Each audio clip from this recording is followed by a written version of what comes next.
Hi മക്കളെ, എല്ലാവർക്കും സുഖം തന്നെയല്ലടാ. 17-ാം തീയതിയാണ് നമ്മൾ ഏവരും ആകാംക്ഷയോടെ കാത്തിരിക്കുന്ന ഫിസിക്സിന്റെ മോഡൽ എക്സാം. ആ മോഡൽ എക്സാമിന്റെ ചോദ്യ പേപ്പറിൽ കാണാനിരിക്കുന്ന 20 ഏറ്റവും പ്രധാനപ്പെട്ട ചോദ്യങ്ങളാണ് നമ്മൾ ഈ വീഡിയോയ്ക്കകത്ത് ഡിസ്കസ് ചെയ്യാൻ പോകുന്നത്. 45 മാർക്ക് ഉറപ്പ് പറയാൻ സാധിക്കുന്ന 20 ഷുവർ ഷോർട്ട് ക്വസ്റ്റ്യൻസ്.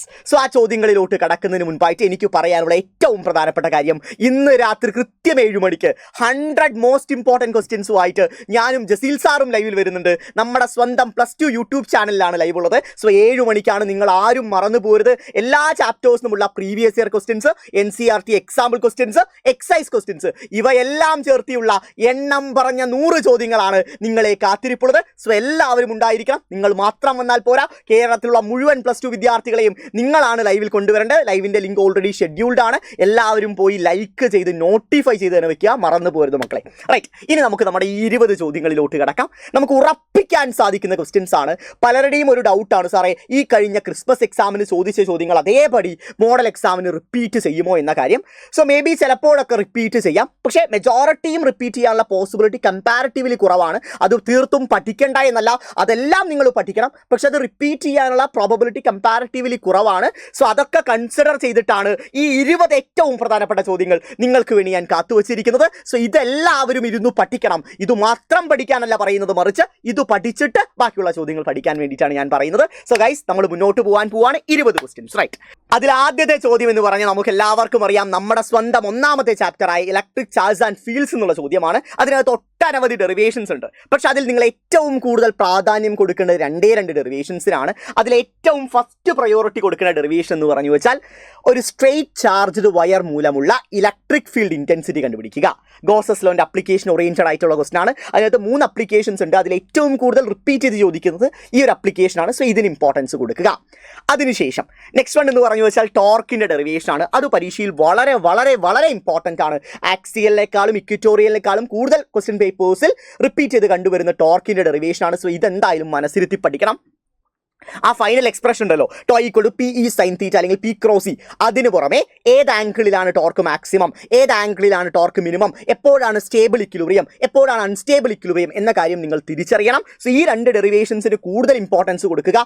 ഇതിന് ശേഷം വേണം നിങ്ങൾ ഏത് പഠിക്കാൻ, ആക്സിയലും ഇക്വിറ്റോറിയലും അതുപോലെ തന്നെ സ്പെറിക്കൽ ഷെല്ലും ഇൻഫൈനൈറ്റ് പ്ലെയിൻ ഷീറ്റും ഒക്കെ പഠിക്കാൻ. അത് പഠിക്കേണ്ട എന്നല്ല, അത് പഠിക്കണം. പക്ഷെ ഫസ്റ്റ് പ്രയോറിറ്റി ഈ 2 ഡെറിവേഷൻസിന് ഈ ഒരു ചാപ്റ്ററിൽ നിങ്ങൾ കൊടുക്കണം. വളരെ പ്രധാനപ്പെട്ടതാണ്, പരീക്ഷകളിൽ ചോദിക്കാൻ ഏറ്റവും കൂടുതൽ പോസിബിലിറ്റി ഉള്ളതാണ്. റൈറ്റ്, അടുത്ത ചാപ്റ്ററിലോട്ട് കിടക്കാം. ഇലക്ട്രിക് പൊട്ടൻഷ്യൽ ആൻഡ് കപ്പാസിറ്റൻസ് എന്ന് പറയുന്ന ചാപ്റ്റർ എന്നുള്ള ഏറ്റവും പ്രധാനപ്പെട്ട ചോദ്യമാണ് ഇക്വിപൊട്ടൻഷ്യൽ സർഫേസ്. ഇക്വിപൊട്ടൻഷ്യൽ സർഫേസിന്റെ പ്രോപ്പർട്ടീസ് പഠിച്ചിരിക്കണം. Different types of equipotential surface വരയ്ക്കാൻ വേണ്ടി നിങ്ങൾ അറിഞ്ഞിരിക്കണം. അതുപോലെ തന്നെ നമ്മുടെ കപ്പാസിറ്റൻസിന്റെ ഡെറിവേഷനും നിങ്ങൾ പഠിച്ചിരിക്കണം. സോ ഇതാണ് ഈ പറഞ്ഞ 4 ക്വസ്റ്റ്യൻസിനകത്തുള്ളത്. ഇക്വിപൊട്ടൻഷ്യൽ സർഫേസ് എന്താണ്, അതിന്റെ പ്രോപ്പർട്ടീസ്, അതുപോലെ തന്നെ യൂണിഫോം ഇലക്ട്രിക് ഫീൽഡ് മൂലവും ഐസൊലേറ്റഡ് പോയിന്റ് പോസിറ്റീവ് ചാർജ് മൂലമുള്ള ഇക്വിപൊട്ടൻഷ്യൽ സർഫേസ് വരയ്ക്കാൻ നിങ്ങൾക്ക് അറിഞ്ഞിരിക്കണം. സിമിലാർ വേ കപ്പാസിറ്റൻസിന്റെ ഡെറിവേഷൻ ആരുടെയാണ്, ഒരു പാരലൽ പ്ലേറ്റ് കപ്പാസിറ്ററിന്റെ കപ്പാസിറ്റൻസിന്റെ ഡെറിവേഷൻ Ka(ε0)/d എന്ന് പറയുന്ന ഡെറിവേഷൻ ഡിറൈവ് ചെയ്യാൻ എൻ്റെ മക്കളെ അറിഞ്ഞിരിക്കണം. ഉറപ്പിച്ച ചോദ്യമാണ്, പരീക്ഷയിൽ ഏറ്റവും കൂടുതൽ പോസിബിലിറ്റി ഉള്ള ഒരു ഡെറിവേഷൻ ആണിതെന്ന് പറയുന്നത് കേട്ടോ.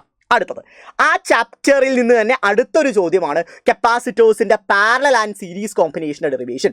അതും എക്സാമിന് എക്സ്പെക്ട് ചെയ്യാം. അത് നിങ്ങളുടെ ക്രിസ്മസ് എക്സാമിന് ചോദിച്ചതല്ല. സോ അത് ഇനി ചോദിക്കാൻ വളരെയധികം പോസിബിലിറ്റി ഉണ്ട്. സോ ഇതെന്തായാലും പഠിച്ചിരിക്കണം. Very very very important, series and parallel combination of capacitors. Right, third ക്വസ്റ്റ്യനിലോട്ട് കിടക്കുന്നു. കറണ്ട് ഇലക്ട്രിസിറ്റിയിൽ ഞാൻ എഴുതി ഒപ്പിട്ട് തരാം 100% ഈ ഒരു ക്വസ്റ്റ്യൻ ചോദിക്കാൻ അത്രത്തോളം തന്നെ പോസിബിലിറ്റി ഉണ്ട്. എങ്ങനെയാണ് ഇത്രയും ഒരു പോസിബിലിറ്റി കാണുന്നതെന്ന് പലർക്കും ഒരു സംശയം ഉണ്ടാവും. കാരണം കിർച്ചോഫിൻ്റെ വീസ്റ്റൺ ബ്രിഡ്ജ്, കിർച്ചോഫ് റൂൾ ഉപയോഗിച്ച് വീസ്റ്റൺ ബ്രിഡ്ജിൻ്റെ ബാലൻസിങ് കണ്ടീഷൻ ഈ കഴിഞ്ഞ ക്രിസ്മസ് എക്സാമിന് ചോദിച്ചിട്ടില്ല. ക്രിസ്മസ് എക്സാമിന് ഒരു ലൂപ്പ് റൂൾ ഓറിയന്റഡ് ആയ ഒരു ക്വസ്റ്റനും സെല്ലിന്റെ കോമ്പിനേഷനുമാണ് ചോദിച്ചത്. സോ അതിനാൽ തന്നെ ഈ പറയുന്ന വീസ്റ്റൺ ബ്രിഡ്ജ് ചോദിക്കാൻ അത്രത്തോളം തന്നെ പോസിബിലിറ്റി ഉണ്ട്. പഠിക്കണം പഠിക്കണം പഠിക്കണം. Very very very important. ഇതിന്റെ വെയിറ്റേജ് കൂടി ഞാനൊന്ന് പറഞ്ഞുതരാം. 3 മാർക്കിന്റെ കാറ്റഗറിയിലാണ് വീസ്റ്റൺ ബ്രിഡ്ജിന്റെ ബാലൻസിങ് കണ്ടീഷൻ ചോദിക്കുക. ഉറപ്പിച്ചു വെച്ചോ മക്കളെ, പരീക്ഷകളിൽ ചോദിക്കുന്ന ഒന്നാണ് കേട്ടോ. അടുത്തത് next question, state and explain ampere circuital theorem. Ampere circuital theorem state ചെയ്യാൻ എല്ലാവർക്കും അറിയണം. ഐ തിങ്ക് ഈ ഒരു സ്റ്റേറ്റ്മെന്റ് ഈ കഴിഞ്ഞ ക്രിസ്മസ് എക്സാമിന് ചോദിച്ചതാണ്. പക്ഷേ അതിൻ്റെ ഒരു ബി ക്വസ്റ്റ്യൻ നിങ്ങൾ നോക്കിക്കേടാ. ബി ക്വസ്റ്റ്യൻ ക്രിസ്മസ് എക്സാമിന് ചോദിച്ചതല്ല, അതിൻ്റെ ഒരു അപ്ലിക്കേഷൻ ഓറിയന്റഡ് ആയിട്ടുള്ളതാണ്. ആംപിയർ സർക്യൂട്ടൽ തിയറത്തിന്റെ അപ്ലിക്കേഷൻ ഓറിയന്റഡ് ആയ ക്വസ്റ്റൻ ആണ്. ഇതെന്തായാലും നിങ്ങൾ പഠിക്കണം. ഒരു സ്ട്രേറ്റ് നോക്കട്ടെ, expression of magnetic field intensity at a point when which is r distance away from a straight current carrying conductor. ഒരു സ്ട്രെയിറ്റ് കറണ്ട് ക്യാരിയിങ് കണ്ടക്ടറിൽ നിന്ന് 6 ഡിസ്റ്റൻസ് അവയുള്ള ഒരു പോയിന്റിലുള്ള മാഗ്നറ്റിക് ഫീൽഡ് ഇൻറ്റൻസിറ്റിയാണ് കണ്ടുപിടിക്കാനുള്ളത്. ആംപിയർ സർക്യൂട്ടൽ തിയറത്തിൻ്റെ അപ്ലിക്കേഷനാണ്. ഇതിന് പുറമെ സോളിനോയിഡ് കൂടി ഒന്ന് പഠിച്ചിട്ട് പോവുക, അതും പ്രധാനപ്പെട്ടതാണ്. പക്ഷെ ഫസ്റ്റ് പ്രയോറിറ്റി ഇതിന് കൊടുക്കുക. അതിനുശേഷം സോളിനോയിഡ് കൂടി എൻ്റെ മക്കൾ എന്തായാലും പഠിക്കണം, മറന്നു പോകരുത്. Right, okay. ഇതിനകത്ത് ഞാൻ ബയോട്ട് സാവേർട്സ് ലോൻ്റെ അപ്ലിക്കേഷൻ ഞാൻ ഉൾപ്പെടുത്തിയിട്ടില്ല. ക്രിസ്മസ് എക്സാമിന് 4 മാർക്കിൻ്റെ കാറ്റഗറിയിൽ ആ ചോദ്യം ഉണ്ടായിരുന്നു. സോ അതെല്ലാവരും പഠിച്ചു എന്ന വിശ്വാസത്തിലാണ് ഞാനത് ഇവിടെ ഉൾപ്പെടുത്താത്തത്. ഇവിടെ ഞാൻ ബയോട്ട് സാവേർട്സ് ലോൻ്റെ സർക്കുലർ കറന്റ് ക്യാരിങ് ലൂപ്പിൻ്റെ ക്വസ്റ്റ്യൻ ഇല്ല, അത് മനസ്സിലാക്കുക. അടുത്തത് ഏറ്റവും പോസിബിലിറ്റി ചോദിക്കുമെന്ന് 100% ഉറപ്പ് പറയാൻ പറ്റുന്ന ചോദ്യമാണ്. ഏതെന്ന് പറയുന്നത് അമ്മീറ്ററിൻ്റെയും വോൾട്ട് മീറ്ററിൻ്റെയും ആ കൺവേർഷൻ, ലൈക്ക് ഗാൽവനോമീറ്ററിനെ എങ്ങനെയാണ് അമ്മീറ്റർ ആയിട്ടും വോൾട്ട് മീറ്റർ ആയിട്ടും മാറ്റുക, ആ ഒരു കൺവേർഷൻ നിങ്ങൾ കൃത്യമായിട്ട് മനസ്സിലാക്കണം. റെസിസ്റ്റൻസ് കണ്ടുപിടിക്കാനുള്ള ഫോർമുല നിങ്ങൾ മനസ്സിലാക്കണം. Very very very important question, പരീക്ഷയിൽ ഉറപ്പുള്ള ചോദ്യമാണ്, പഠിക്കേണ്ടതാണ്. 100% ഉറപ്പ് പറയാൻ പറ്റുന്ന ചോദ്യമാണ്. മൂവിങ് ചാർജസ് ആൻഡ് മാഗ്നറ്റിസത്തിൽ നിന്ന് അടിപൊളിയായി തന്നെ പഠിച്ചു വയ്ക്കുക. റൈറ്റ്, അടുത്തത് നെക്സ്റ്റ് നമ്മൾ കടക്കാൻ പോകുന്ന മാഗ്നറ്റിസം മാറ്റർ വിട്ടിരിക്കുന്നു. കാരണം വളരെ ചെറിയ ചാപ്റ്ററാണ്, വലിയ വെയിറ്റേജിന് ആ ചാപ്റ്ററിന് ചോദ്യമില്ല. സോ അടുത്ത ചാപ്റ്റർ ഇലക്ട്രോ മാഗ്നറ്റിക് ഇൻഡക്ഷൻ. ഇതിനകത്തുനിന്ന് നമ്മുടെ സ്വന്തം ജനറേറ്ററിൻ്റെ ക്വസ്റ്റ്യൻ ക്രിസ്മസ് എക്സാമിന് ചോദിച്ചു. സോ അത് ഞാൻ അങ്ങ് എടുത്ത് മാറ്റിയിട്ടുണ്ട്. സോ പിന്നീട് ഇതിനകത്ത് പോസിബിലിറ്റി ഉള്ളത് സോളിനോയിഡും അല്ല, പിന്നീട് ഏറ്റവും കൂടുതൽ പോസിബിലിറ്റി ഉള്ളത് ഈ പറയുന്ന ലെൻസസ് ലോ ചോദിക്കാൻ സാധ്യതയുണ്ട്. അതുപോലെ തന്നെ മോഷണൽ EMF ഓറിയൻറ്റഡ് ആയ ഒരു ചോദ്യം ചോദിക്കാൻ സാധ്യതയുണ്ട്. മോഷണൽ EMFൻ്റെ ഡെറിവേഷൻ പഠിച്ചു വെക്കുക. അത് ഓറിയൻറ്റഡ് ആയ ഒരു ന്യൂമറിക്കൽ ക്വസ്റ്റ്യനും പരീക്ഷയിൽ ചോദിക്കാൻ സാധ്യതയുണ്ട്. സോ ലെൻസസ് ലോ അറിഞ്ഞിരിക്കണം, മോഷണൽ EMFൻ്റെ ഡെറിവേഷൻ അറിഞ്ഞിരിക്കണം, അത് ഓറിയൻറ്റഡ് ആയ ഒരു ന്യൂമറിക്കൽ ക്വസ്റ്റ്യനും പരീക്ഷയിൽ ചോദിക്കാൻ സാധ്യതയുണ്ട്. പഠിച്ചു വെക്കുക. ഇലക്ട്രോ മാഗ്നറ്റിക് ഇൻഡക്ഷനിൽ നിന്ന് ഈ ചോദ്യം നിങ്ങളുടെ മനസ്സിനകത്ത് വേണം, നിങ്ങളിത് പഠിച്ചിരിക്കണം. Very very very important question. Right, അടുത്ത ആ ചാപ്റ്ററിൽ നിന്ന് തന്നെ അടുത്ത 2 ഡെറിവേഷൻസ്, ഏറ്റവും പോസിബിലിറ്റി ഉള്ള അടുത്ത 2 ഡെറിവേഷൻസ് ഏതൊക്കെയാണ് മക്കളെ? അത് ഈ കാണുന്ന ഡെറിവേഷൻസ് ആണ്. കൊയാക്സിയൽ സോളിനോയിഡ്, ഒരു സോളിനോയിഡിനകത്ത് മറ്റൊരു സോളിനോയിഡ് വിളിക്കുന്ന കൊയാക്സിയൽ സോളിനോയിഡിന്റെ ഇക്വേഷൻ ഡിറൈവ് ചെയ്യുക എന്നൊരു ചോദ്യം നിങ്ങൾക്ക് ചോദിക്കാം. അതുപോലെ തന്നെ എനർജി സ്റ്റോർഡ് ഞാൻ ഇൻഡക്ടർ പരീക്ഷകളിൽ ചോദിക്കാം. ഒരു ഇൻഡക്ടറിനകത്ത് സ്റ്റോർ ചെയ്യപ്പെടുന്ന എനർജി ഓറിയന്റഡ് ആയ ക്വസ്റ്റ്യൻ പരീക്ഷകളിൽ ചോദിക്കാം. കൃത്യവും വ്യക്തവുമായിട്ട് പഠിച്ചിട്ട് പോവുക. പരീക്ഷയിൽ ഉറപ്പുള്ള ചോദ്യമാണ് EMIയിൽ നിന്ന് ഈ പറയുന്ന ചോദ്യങ്ങൾ. അടുത്തത് നെക്സ്റ്റ് വൺ, അടുത്ത നമ്മുടെ സ്വന്തം AC-ലോട്ട് കിടക്കുകയാണ്. AC-യിൽ ഈ കഴിഞ്ഞ ക്രിസ്മസ് എക്സാമിന് ചോദിച്ച ചോദ്യം കപ്പാസിറ്ററും ഇമ്പിഡൻസുമാണ്. അതുപോലെ തന്നെ ട്രാൻസ്ഫോമറിന്റെ എനർജി ലോസുകളും ചോദിച്ചിരുന്നു. സോ അത് ഒഴികെയുള്ള ബാക്കിയുള്ള ചോദ്യങ്ങളാണ് പറയുന്നത്. കാരണം അത് ചോദിക്കാൻ പോസിബിലിറ്റി ഇല്ല എന്നല്ല, പക്ഷെ കമ്പാരിറ്റീവ്ലി കുറവാണെന്ന് മാത്രം. അത് പഠിക്കുക പഠിക്കുക പഠിക്കുക, അത് ഒരു കാരണവശാലും ഒഴിവാക്കരുത്. പക്ഷേ ഈ ചോദ്യങ്ങൾക്ക് കൂടുതൽ പ്രയോറിറ്റി കൊടുക്കുക. ഒന്നാമത്തെ എന്ന് പറഞ്ഞു വെച്ചാൽ ഇൻഡക്ടറിന്റെ ചോദ്യം പരീക്ഷയിൽ ഏറ്റവും പ്രധാനപ്പെട്ടതാണ്. ഇൻഡക്ടർ ഓറിയന്റഡ് ആയ ഒരു ചോദ്യം പരീക്ഷയിൽ ചോദിക്കാം. ഇൻഡക്ടറിനകത്ത് കറണ്ട് വോൾട്ടേജിന് പുറകിൽ 90 ഡിഗ്രി ലാഗ് ചെയ്യുകയാണ്. അത് പ്രൂവ് ചെയ്യാൻ ചോദിക്കാം. അതിന്റെ ഫേസർ ഡയഗ്രാമും അതിന്റെ ഗ്രാഫിക്കൽ സൊല്യൂഷനും മനസ്സിരുത്തി പഠിച്ചു വെക്കുക. Very very very important. Right, അടുത്ത നെക്സ്റ്റ് വൺ, റെസിസ്റ്ററിൻ്റെ ഡെറിവേഷൻ നിങ്ങൾ പഠിച്ചിരിക്കണം. ഒരു ഓൾട്ടർനേറ്റിംഗ് കറണ്ട് റെസിസ്റ്ററിലോട്ട് കൊടുക്കുന്ന സമയത്ത് അവിടെയുള്ള കറണ്ടിൻ്റെ ഇൻസ്റ്റൻറ്റേനിയസ് വാല്യൂ ഓഫ് കറണ്ടിൻ്റെ എക്സ്പ്രഷൻ ഡിറൈവ് ചെയ്യുന്ന പോലുള്ള ചോദ്യം ചോദിക്കാറുണ്ട്. ഇത് 2 മാർക്കിനാണ് ചോദിക്കുക. പക്ഷേ ഈ പറയുന്ന ഇൻഡക്ടറിൻ്റെ ചോദ്യം 3 മാർക്കിൻ്റെ ഉറപ്പുള്ള ചോദ്യമാണ്. 100% ഉറപ്പുള്ള ചോദ്യമാണ്. പരീക്ഷയിൽ ചോദിക്കാൻ പോസിബിലിറ്റി ഉണ്ട്. സിമിലർ വേ ഇൻസ്റ്റൻറ്റേനിയസ് വോൾട്ടേജ് അല്ലെങ്കിൽ കറണ്ട് ഓറിയൻറ്റഡ് ആയി ഇത്തരം ഒരു എക്സ്പ്രഷൻ നൽകിയിട്ട് പാരാമീറ്റേഴ്സ് കണ്ടുപിടിക്കുന്ന തരത്തിലുള്ള ചോദ്യങ്ങൾ ചോദിക്കാറുണ്ട്. RMS, ഫ്രീക്വൻസി തുടങ്ങിയ കാര്യങ്ങൾ കണ്ടുപിടിക്കുന്ന തരത്തിലുള്ള ചോദ്യങ്ങൾ ചോദിക്കാറുണ്ട്. കൃത്യമായി തന്നെ പഠിച്ചു വയ്ക്കുക. ആ ചാപ്റ്ററിൽ അടുത്ത അല്ലെങ്കിൽ ആ ചാപ്റ്ററിന് ശേഷം നെക്സ്റ്റ് നമ്മുടെ ചാപ്റ്ററിലോട്ട് കിടക്കുകയാണ്. That is electro magnetic waves. അതിന് കിടക്കുന്നതിന് മുമ്പ് എനിക്ക് കുറച്ച് കാര്യങ്ങൾ പറയാറുണ്ട്. ട്രാൻസ്ഫോമർ നമുക്ക് കംപ്ലീറ്റ്ലി ഒഴിവാക്കാൻ സാധിക്കില്ല. ട്രാൻസ്ഫോമറിൻ്റെ എനർജി ലോസ് ചോദിച്ചു എങ്കിൽ പോലും കൺസ്ട്രക്ഷൻ ഓഫ് ട്രാൻസ്ഫോമർ ഒന്ന് പഠിച്ചു വയ്ക്കുക. Construction and working of transformer ഒന്ന് പഠിച്ചു വയ്ക്കുക. Construction and working of transformer ഒന്ന് കൃത്യമായി തന്നെ പഠിച്ചു വയ്ക്കുക. ഞാനിവിടെ ആ ചാപ്റ്ററിന് മറ്റൊരു ക്വസ്റ്റ്യൻ ഉൾപ്പെടുത്തിയിരുന്നു. യെസ്, ആ ക്വസ്റ്റ്യൻ കൂടി ഞാൻ നിങ്ങൾക്ക് പറഞ്ഞുതരാം. Construction of working of transformer എന്തായാലും പഠിച്ചു വയ്ക്കുക. ടൈപ്സ് കൂടി ഒന്ന് പഠിച്ചു വയ്ക്കുക. അത് ഞാനിവിടെ ഉൾപ്പെടുത്തിയിട്ടില്ലെങ്കിൽ പോലും ജസ്റ്റ് പഠിച്ചു വയ്ക്കുക. എനർജി ലോസ് ക്രിസ്മസ് എക്സാമിന് ചോദിച്ചു, പക്ഷേ construction working and types of transformer പഠിച്ചു വയ്ക്കുക. ട്രാൻസ്ഫോമറിൻ്റെ വർക്കിംഗ് പ്രിൻസിപ്പളായി മ്യൂച്വൽ ഇൻഡക്ഷൻ മനസ്സിലാക്കി വയ്ക്കുക. റൈറ്റ്, അടുത്തത് AC-യിൽ നിന്നുള്ള അടുത്തൊരു ക്വസ്റ്റ്യൻ ആണ്. ഏറ്റവും പ്രധാനപ്പെട്ട ചോദ്യമാണ് resonance. Right the condition for resonance. റെസൊണൻസിന്റെ കണ്ടീഷൻ എന്താണ്? റെസൊണൻസ് ഫ്രീക്വൻസി ഡിറൈവ് ചെയ്യാൻ ചോദിക്കും. റെസൊണൻസ് കണ്ടീഷനിലുള്ള power factor, phase difference, average power, ഇതൊക്കെ ചോദിക്കാൻ സാധ്യതയുണ്ട് കേട്ടോ. സോ റെസൊണൻസ് കണ്ടീഷൻ എന്താണ്, റെസൊണൻസ് ഫ്രീക്വൻസി ഡിറൈവ് ചെയ്യാൻ ചോദിക്കും, റെസൊണൻസ് കണ്ടീഷനുള്ള ഫേസ് ഡിഫറൻസ്, പവർ ഫാക്ടർ, അതുപോലെ തന്നെ ആവറേജ് പവർ, ഇത്രയും കാര്യങ്ങൾ ഡിറൈവ് ചെയ്യാൻ ചോദിക്കും. മനസ്സിരുത്തി പഠിക്കുക, വെരി വെരി വെരി ഇമ്പോർട്ടൻറ്റ്. എൻ്റെ മനസ്സ് പറയുന്നു ഇൻജക്ടർ ചോദിക്കാനാണ് ഏറ്റവും കൂടുതൽ പോസിബിലിറ്റി എന്ന്. നമുക്ക് പരിശോധിക്കാം. എന്തായാലും 2 ദിവസത്തിൽ നിങ്ങൾക്ക് ക്വസ്റ്റ്യൻ പേപ്പർ കയ്യിൽ കിട്ടും. സോ ഇതൊക്കെയാണ് സാധ്യതയുള്ള ചോദ്യങ്ങൾ. അടുത്തത് EM വേവ്സിനകത്ത് 2 മാച്ച് ദ ടേബിൾ മാത്രമേ ഞാൻ ഉൾപ്പെടുത്തിയിട്ടുള്ളൂ. ഇത് രണ്ടും പരീക്ഷയിൽ ചോദിക്കാൻ സാധ്യതയുള്ളതാണ്. നമ്മുടെ സ്വന്തം ഇലക്ട്രോ മാഗ്നറ്റിക് വേവ്സും അവയുടെ അപ്ലിക്കേഷൻ ഓറിയന്റഡ് ആയ ക്വസ്റ്റ്യൻസ് കേട്ടോ. സോ ഈ പറയുന്ന മാച്ച് ദ ടേബിൾ പരീക്ഷകളിൽ ചോദിക്കാൻ സാധ്യതയുണ്ട്. ഇതിന് പുറമെ ഇലക്ട്രോ മാഗ്നറ്റിക് വേവ്സിന്റെ പ്രോപ്പർട്ടീസ് കൃത്യമായിട്ട് മനസ്സിലാക്കുക. അതിൻ്റെ ഒരു ഡയഗ്രാം ഉണ്ട്, XYZ, അഥവാ ഇലക്ട്രിക് ഫീൽഡിനും മാഗ്നറ്റിക് ഫീൽഡിനും പെർപെൻഡിക്കുലർ ആയിട്ടാണ് ഇലക്ട്രോ മാഗ്നറ്റിക് വേവ് പ്രൊപ്പഗേറ്റ് ചെയ്യുന്നത്. സോ അത് ഓറിയന്റഡ് ആയ ഒരു ക്വസ്റ്റ്യൻ പരീക്ഷയിൽ ചോദിക്കാം. Electric field vector, magnetic field വെക്ടറിന്റെ എക്സ്പ്രഷൻ നിങ്ങൾക്ക് എല്ലാവർക്കും അറിഞ്ഞിരിക്കണം. അതും പരീക്ഷയിൽ പ്രധാനപ്പെട്ട ഒരു ചോദ്യമാണ്, പഠിച്ചിരിക്കുക കേട്ടോ. അടുത്ത് ട്രാൻസ്ഫോമർ. ഞാൻ അവിടെ ട്രാൻസ്ഫോമർ കംപ്ലീറ്റ്ലി ഒഴിവാക്കിയിട്ടില്ല എന്ന് പറയാനുള്ള കാരണവും അത് തന്നെയാണ്. AC-യിൽ നിന്ന് ട്രാൻസ്ഫോമർ എനിക്ക് അങ്ങനെ ഒഴിവാക്കാൻ ഒരു മനസ്സ് വന്നില്ല. സോ ആ ചോദ്യത്തിന്റെ രൂപത്തിൽ തന്നെ നിങ്ങൾക്ക് വേണ്ടി ഞാൻ കാത്തു വെച്ചിട്ടുണ്ട്. ഡിഫറെൻറ്റ് ടൈപ്സ് ഓഫ് ട്രാൻസ്ഫോമറും കൺസ്ട്രക്ഷൻ ആൻഡ് വർക്കിങ്ങും എനർജി ലോസസും. എനർജി ലോസ് കഴിഞ്ഞ ക്രിസ്മസ് എക്സാമിന് ചോദിച്ചതാണ്, എങ്കിലും ഒന്ന് പഠിച്ചു വെച്ചോ, പ്രധാനപ്പെട്ടത് തന്നെയാണ് കേട്ടോ. അടുത്ത ചാപ്റ്ററിലോട്ട് കടക്കുന്നു. ഏതാണ്? യെസ്, റേ ഒപ്റ്റിക്സ് എന്ന് പറയുന്ന ചാപ്റ്റർ. റേ ഒപ്റ്റിക്സിനെ ഏറ്റവും പ്രാധാന്യം കൊടുക്കേണ്ട സ്ഥിരമായി ചോദിക്കുന്ന ചോദ്യങ്ങൾ ക്രിസ്മസ് എക്സാമിന് ചോദിച്ചു. അതേതൊക്കെയാണ്? പ്രിസവും ലെൻസ് മേക്കേഴ്സ് ഫോർമുലയും. ഇവയ്ക്കാണ് ഏറ്റവും പ്രാധാന്യം നിങ്ങൾ കൊടുക്കേണ്ടത്. അത് ക്രിസ്മസ് എക്സാമിന് ചോദിച്ചാണ്. അതെന്തായാലും പഠിച്ചു വെക്കുക. അത് ഒരു കാരണവശാലും സ്കിപ്പ് ചെയ്യരുത്. അത് പഠിച്ചു വെക്കുക. അത് വീണ്ടും ചോദിക്കാൻ പോസിബിലിറ്റി ഉണ്ട്. അതിന് പുറമേ നിങ്ങൾ പഠിക്കേണ്ട ചോദ്യങ്ങളാണ് ഇവിടെ ഞാൻ മാർക്ക് ചെയ്തിരിക്കുന്നത്. ആദ്യത്തെ എന്ന് പറഞ്ഞു വെച്ചാൽ ടോട്ടൽ ഇന്റേണൽ റിഫ്ലക്ഷന്റെ കണ്ടീഷൻസ് എന്തൊക്കെയാണ്. അവിടെ നിങ്ങൾക്ക് എന്തൊക്കെ അറിയണം? അവിടെ നിങ്ങൾക്ക് ക്രിട്ടിക്കൽ ആംഗിളിനെ പറ്റി ധാരണ വേണം.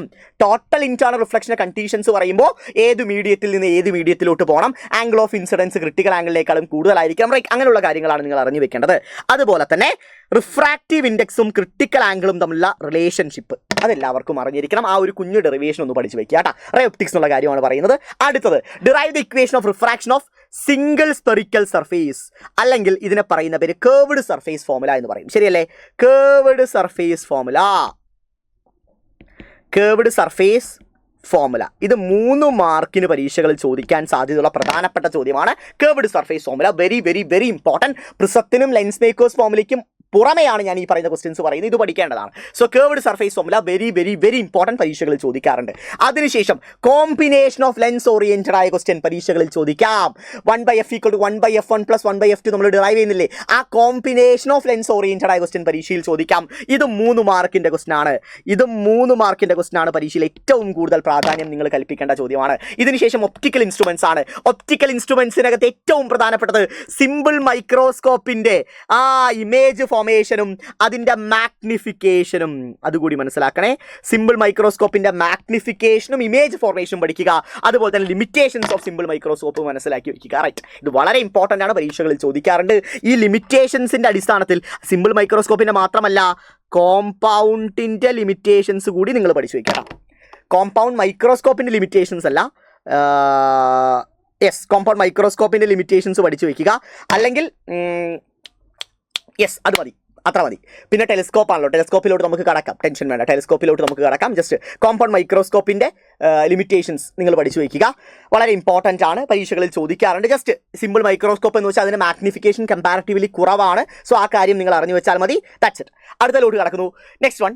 അടുത്തലോട്ട് കിടക്കുമ്പോൾ എനിക്ക് ആ ടെലസ്കോപ്പ് കൂടി കുറച്ചുകൂടി പ്രധാനപ്പെട്ടതാണ് തോന്നുന്നു കേട്ടോ. ലൈക്ക് ടെലസ്കോപ്പ്, കാരണം ഈ ഒരു മോഡൽ എക്സാമിന് ഒപ്റ്റിക്കൽ ഇൻസ്ട്രുമെന്റ്സ് എന്ന് ചോദ്യം വരാനുള്ള സാധ്യത എൻ്റെ മനസ്സിലുണ്ട്.